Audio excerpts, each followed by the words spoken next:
No mecz troszeczkę taki szarpany w obydwie strony. Może z początku ta gra była bardziej poukładana. Potem wydaje mi się, że taki mecz cios za ciosem, dużo biegania od bramki do bramki. No w pierwszej połowie na pewno zaważyły te minuta, dwie, w których strzeliliśmy te 3 bramki. No odskoczyliśmy troszeczkę rywalowi. Później wydaje mi się, że troszeczkę za szybko zapaliśmy 5 fauli i znowu musieliśmy się cofnąć do defensywy. No a druga połowa wydaje mi się, że już była pod naszą kontrolą i zasłużenie wygraliśmy. Spodziewaliśmy się trudnego spotkania. Przyjechał do nas lider pierwszej ligi.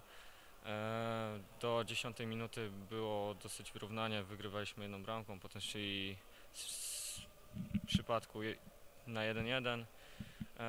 Gdzieś 30 sekund w pierwszej połowie zadecydowało o tym, że odskoczyli goście na 3 bramki. No niestety goniliśmy i przez to, że gdzieś tam staraliśmy się odrobić ten wynik, to kontry przeciwnika nas dobiły i to oni dzisiaj wywożą 3 punkty z naszego regionu. No niestety wszystko co mieli to gospodarze, to goście wykorzystali. My niestety nie wykorzystaliśmy swoich sytuacji. Tutaj brawa dla bramkarza gości, który uratował bardzo drużynę Ruchu.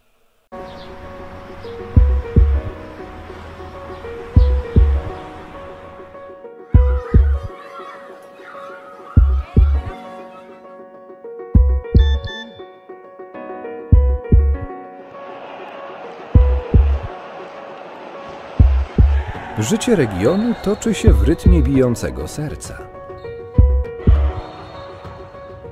Gmina Polkowice. Serce Zagłębia Miedziowego.